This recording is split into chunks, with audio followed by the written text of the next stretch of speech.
Good morning students. आज हम लोग देखने वाले हैं स्टैंडर्ड मटेरियल। ये स्टैंडर्ड मटेरियल सेमेस्टर एग्जाम के लिए बहुत ही इंपॉर्टेंट है और इसका वेटेज गेट में कम से कम 8 से 9 नंबर कराता है। 8 से 9 क्वेश्चन कराता है और एसी में 18 से 20 क्वेश्चन कराता है।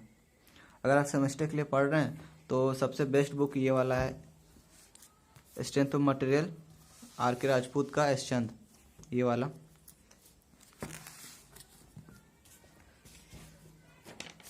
तो हम लोग स्ट्रेंथ ऑफ मटेरियल पहले समझेंगे, उसके बाद हर टॉपिक क्लियर करेंगे और टॉपिक क्लियर के बाद ही सारा क्वेश्चन एक एक क्वेश्चन बनाएंगे हम लोग। तो सबसे पहले इसका जैसे हम लोग पढ़ने वाले हैं प्रॉपर्टीज ऑफ मटेरियल, फिर simple stress strain, S F D B M D, principal stress and principal strain and Mohr circle, theory of failure, bending stress and flexural, direct shear stress and beam, deflection and beam, torsion and shaft, column, spring और pressure vessel. तो सबसे पहले हम लोग SFD BMD से start करने वाले हैं।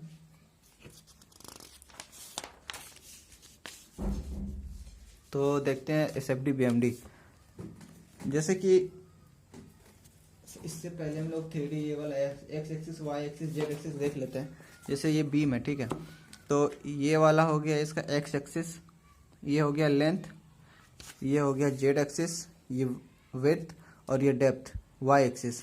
तो जैसे हम एक कॉलम ड्रॉ करते हैं, जैसे ये कॉलम है तो इस पर एक ट्रांसवर्स फोर्स लग रहा है, लोड लग रहा है पी, ट्रांसवर्स लोड लग रहा है और इसमें मोमेंटम लगेगा। जैसे मोमेंटम देखने के लिए इस लोड राइट हैंड थर्मल का यूज़ करते हैं, यहाँ पे रखें और इस तरह से देखें तो ये एंटी क्लॉकवाइज है तो इसका ट्रांसवर्स मोमेंटम ऐसा लगेगा, ट्रांसवर्स मोमेंट।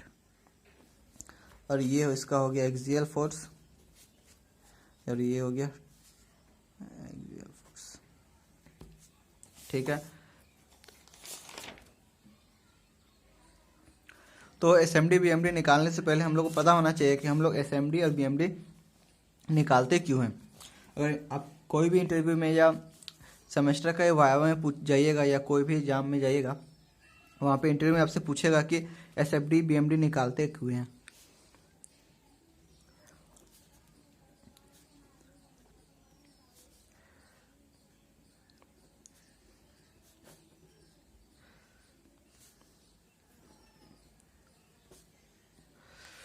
एसएफडी बीएमडी निकालते क्यों हैं।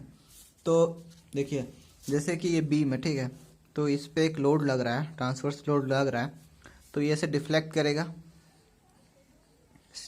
डिफ्लेक्ट करेगा ना ऐसे, जैसे ऐसे करेगा।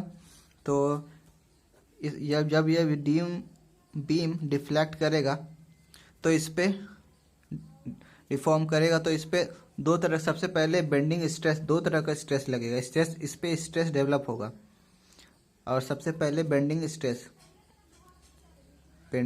डेवलप होगा। फिर डायरेक्ट शियर, दो तरह का स्ट्रेस होगा, direct shear stress, bending stress और डायरेक्ट शियर स्ट्रेस, दो तरह का स्ट्रेस डेवलप होगा। तो देखिए बेंडिंग स्ट्रेस के लिए सबसे डिपेंड करता है बेंडिंग मोमेंट पे, और बेंडिंग मोमेंट में लेंथ लेके हम लोग निकालते हैं, और डायरेक्ट शियर स्ट्रेस में हम लोग डेप्थ का यूज़ करते हैं।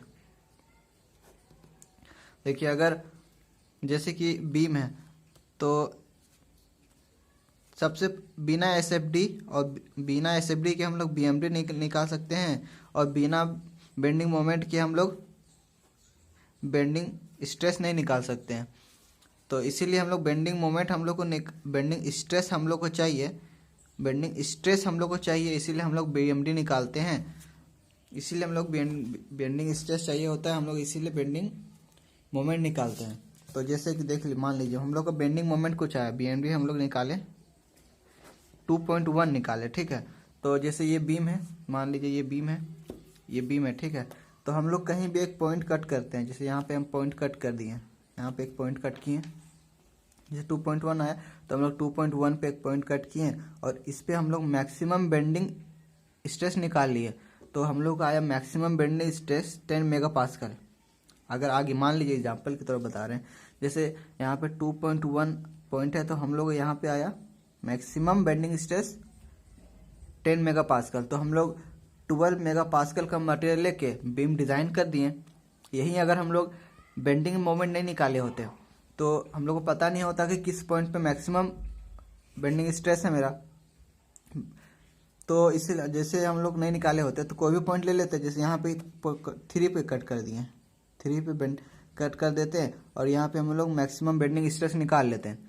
तो अगर यहाँ पे हम लोग अगर आया था हम लोग का 6 मेगापास्कल आता तो हम लोग 8 मेगापास्कल थोड़ा ज़्यादा लेके बना लेते हैं, बीम डिज़ाइन कर देते हैं 8 मेगापास्कल का लेके।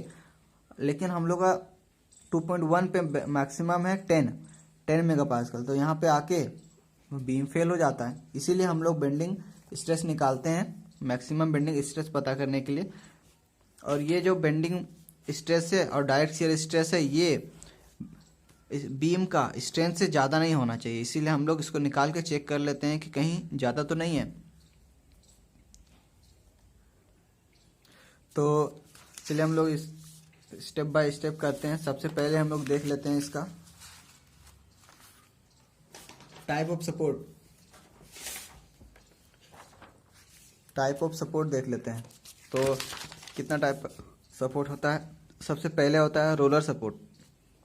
रोलर सपोर्ट में एंड पे फ्री होता है, फ्री, ये एक एंड पे नहीं, फ्री सपोर्ट है, ये फ्री सपोर्ट है। बीम इसके ऊपर फ्री रख दिया जाता है, जैसे कि ये बीम है तो, और ये हो गया रोलर सपोर्ट। बीम इसके फ्रीली रख दिया जाता है, जैसे ये बीम है तो ये इस टाइप का ऐसे मूव कर सकता है और इस टाइप को मूव कर सकता है। ये इस टाइप को मूव नहीं कर सकता और तो ये एक्जेली ऐसे हो गया, मूव कर सकता है और ये यहाँ पे रोटेशन कर सकता है यहाँ से, लेकिन वर्टिकली ऐसे मूव नहीं कर सकता है। तो अगर हम लोग देखेंगे इसका, अगर ये हटाएंगे रिएक्शन आएगा इस टाइप का,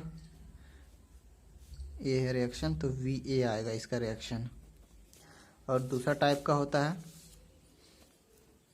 हिंज सपोर्ट।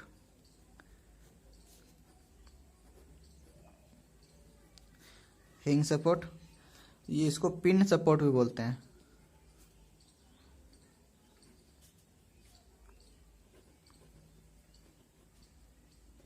क्योंकि जैसे ये बीम है ना तो ये बस एक्जेली मूव कर सकता है। जैसे यहाँ पे हम लोग स्टील प्लेट का फिक्स कर दिया जाता है, यहाँ पे एक स्टील प्लेट दोनों तरफ, इस बीम का दोनों तरफ स्टील प्लेट फिक्स हो जाता है और यहाँ पे जो है हिंज सपोर्ट दे देते हैं। तो ये बस दोनों तरफ से फिक्स है, तो ये बस ना ये रोटेशन भी नहीं कर सकता है ना वर्टिकली जा सकता है, ये बस एक्जेली मूव कर सकता है इस तरह से। तो अगर इसका हटाएंगे रिएक्शन आएगा।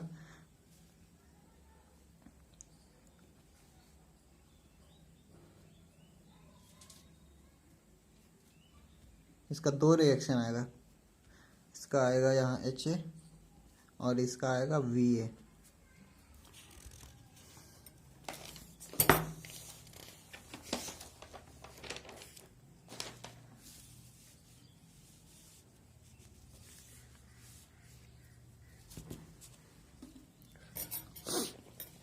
इसके बाद आता है फिक्स सपोर्ट। तीसरा है फिक्स सपोर्ट।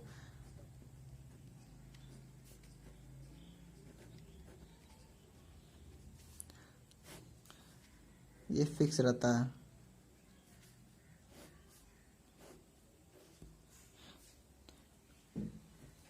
इसमें कुछ अलाउड नहीं है, ना रोटेशन, ये तो फिक्स है, ना रोटेशन होगा, ना एक्सियल होगा, ना इधर से वर्टिकल होगा, ना एक्सियल होगा। तो इसका रिएक्शन आएगा, 3 रिएक्शन आएगा इसका। एक होएगा VA, एक आएगा HA और एक आएगा MA। ठीक है। फिर इसके बाद चौथा आएगा इंक्लाइन रोलर सपोर्ट। चौथा आएगा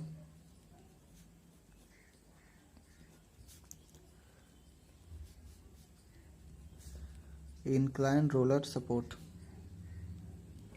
इसका होता है स्लोपी टाइप होता है, जैसे यहाँ पे स्लोप है ना, इस टाइप का सपोर्ट होता है। तो हम लोग क्या करते हैं, इसकी स्टील का प्लेट दे के यहाँ पे फिक्स कर देते हैं।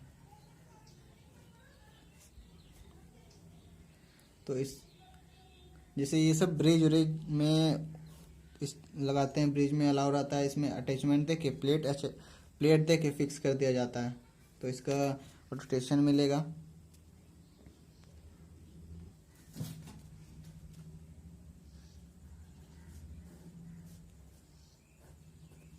ये